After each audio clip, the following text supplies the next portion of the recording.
Your income is your number one wealth building tool. If you don't have a grip on your income, you ain't gonna never get wealthy. I promise you. And even if you hit the lottery, you're gonna lose it in 3 years. Just watch TV. They got shows on it. Your income is your number one wealth building tool. And it don't matter if you make $7 an hour, $17 an hour, or $17,000 an hour. If you don't control your income, you will not get wealthy. You will not become financially free. And what is the best way to control your income is to know how much is coming in, how much is going out, and how much is left. And you cannot do that without technology, especially in today's world. So you could download mint.com, the app, set up a personal account, connect all your credit cards, your car payments, your banks to it, and then you start fleshing it out. Now, if I'm not mistaken, Mint does use the word budget, if I'm not mistaken. I haven't used it in a while because I have so many. I got probably 10 QuickBooks accounts. I got too many things to do. I shouldn't even be doing none of that by myself. So you want to use Mint.com to learn to track your income and expenses. So that means now you can't just be around here throwing cash around. Or if you're throwing cash around, you want to go in there manually and you want to put that transaction in. So if you go somewhere and you sow a $50 seed and it was cash that God just told you to give, well, when you get home, you go to that app and put transaction, $50 cash, so that you can weigh it. And you got to get to a point to where I see all of my numbers every day. Not a day goes by that I don't know how much came in the day before, across my whole organization, my whole life. I have people that make sure I see what came in, what went out, and what's left. I have to know that every day because I am the fiduciary of my family. You are the fiduciary of your life. And so the way you do it is you develop a spending plan. And in that spending plan, when you're putting it together, similar to what you just heard her say, you want to make sure you put down your current quality of life. So if you want to know what a financial plan looks like on a sophisticated level, here's what a financial plan looks like. You do the math on your current quality of life. That means, how much do I need to live? I need to quantify that number. How much money does it take for me to at least live and not be overwhelmed every month? I need to quantify that number. Don't just wake up saying, man, I'm just struggling. I need something today, man. I don't know what I'm going to do. You need to do the math. That's what you need to do. You don't need another job. You need to do math. And doing math means I want to figure out how much money makes up my current quality of life. And as I said, there are things you need to add to it. You need to add health insurance and life insurance. Nobody gets around me. Nobody who's around me gets around me if they don't have those two things. Because I've lived that life. I know how hard and how stressful it is when you don't have that. I know how anxious it is. I've had to bury 2 of my parents, both of whom did not have life insurance. My grandma, who we buried, didn't have life insurance. It's horrible. It's horrible, and you don't want that, okay? I've lived that life with no health insurance and just going back and forth to the hospital or going to the urgent cares. It's ridiculous, especially when you are enjoying other qualities of life that are not necessities, but they're luxuries. Yes, ma'am.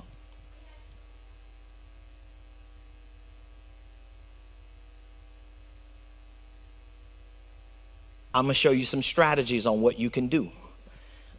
Because again, if you put this together, so for example, when somebody says that to me, I'm going to answer that.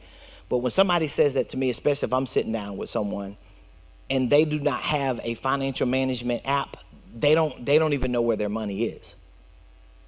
I can sit down with anybody and I guarantee I'll find $400-500. Easy. I'll be like, oh, there's all your money right there. How much you short every month? $350. Well, there's $480 there. Because I'm just going to do the math. I'm going to break it down into granular numbers to where I know when you use these apps, you should know how much money you make and spend every day. Oh, I only get paid twice a month, but you live 30 days that month. Oh, I pay a car note a month, $500 divided by 30 days. So you don't pay one car note for $500. You pay incrementally and it just shows up in 500. So every day you wake up on those 2 days you're off, you're thinking, oh shoot, it cost me $120 to wake up. You see how that works?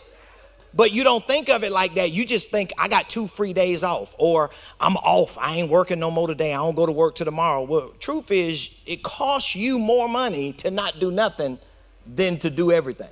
And then you just wake up goofing off like, man, I just need another job. You don't need another job. You need to get control of your income. You need to get control of your numbers. So it starts with the app. You got to do that. And you got to look at your current quality of life. That means you have to do the math on how much does it cost for me to at least be comfortable in peace. You need to add life insurance to that. You need to add health insurance to that. And you need to add whatever other incidentals to that. So if it's $3,000 a month, even if you're only making $1,250 a month, at least you know you are negative $1,850 every month. I can't do nothing about a number I don't know. So if I wake up every day and know, oh my God, it cost me $150 to wake up today, and I'm going to work for 8 hours, I'm only going to make 88. Now I got to figure out, how can I make up that other 70? So do I find a side hustle to make me $70 a day so I can at least break even? Or do I take a whole day on one of my 2 days off and make up that $350 for the week? But at least I can do that when I quantify it. It's all about numbers. Does that make sense? So here's the next thing you do. If you're a W-2 employee, and I want you to really be careful with this, and you can fact check everything I'm telling you, because I'm not a financial advisor. I don't have no credentials, no certifications. I have figured out how to become a millionaire myself. It works for me. You just got to eat the meat and spit out the bones. But you could Google me and figure all this out, that what I'm saying to you is true. But for those of you that work W-2 jobs, that's a strategy that most people never use. The IRS and most financial experts, they have already done the studies and surveys to prove over 80% of W-2 employees pay too much in taxes, which means if you're getting the income tax return, it's because you paid too much in taxes last year. So all you have to do is look at that income tax return that you get this year and divide it into 12 to see that's how much money you could have been getting more every month last year if you would have just readjusted your W-4 form. Now, when you do that, because most people never do it, when you revisit your W-4 form, I tell most people, if you have no dependents, then you're going to use exemptions or allowances. But a lot of people just don't understand those forms. So that means you just going to put 0 and they're going to beat you across your head all year because you're going to pay too much in federal taxes. So what I encourage a lot of people, and guess what? I want you to Google Dave Ramsey, the people you all typically trust, Susie Orman, whoever the financial gurus are.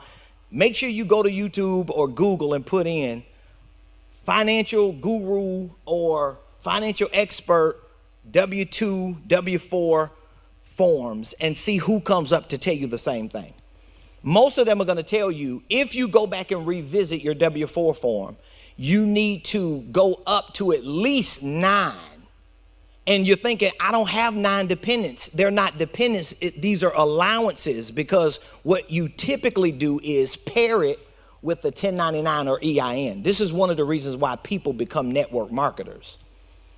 Because, and I'm not telling you to become a network marketer, because maybe you just want to start a business and run a lot of these tax minimization strategies through your business so that you can start leveraging what you're doing in your personal life through your business. So for example, if you have a business, your business needs to pay a phone bill. Your business needs to pay internet.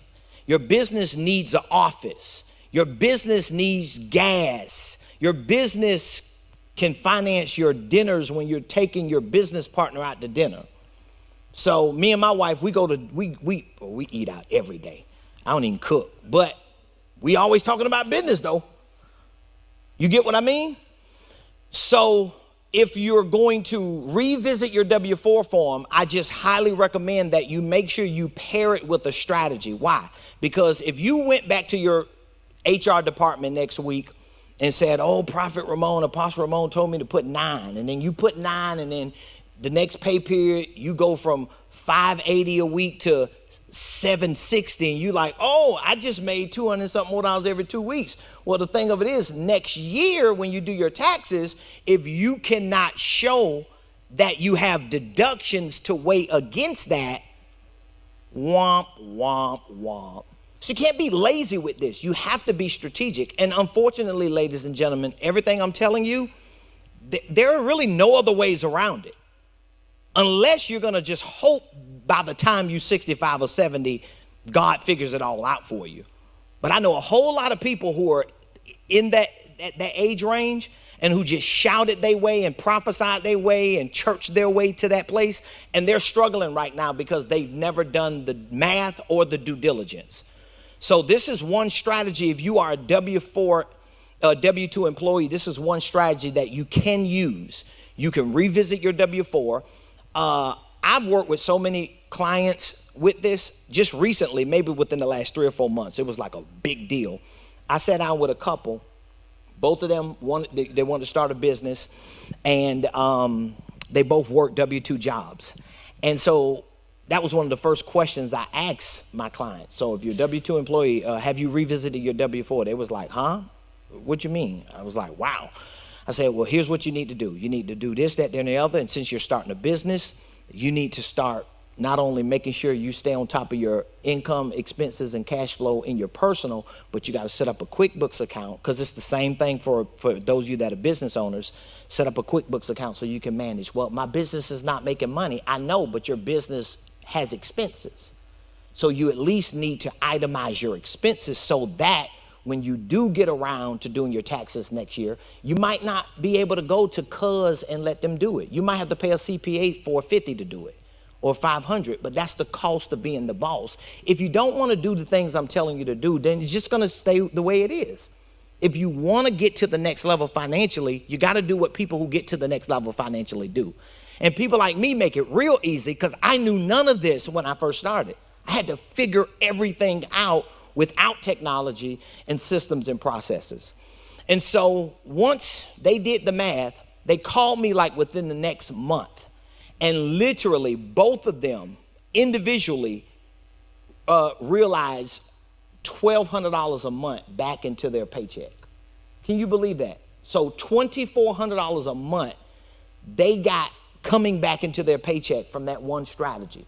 We're talking about like almost $30,000 a year that they were giving up, that they could have used to pay off debt, to put a little money up, to build their business, while making sure they were monitoring all of their expenses so that their business could show those expenses as deductions.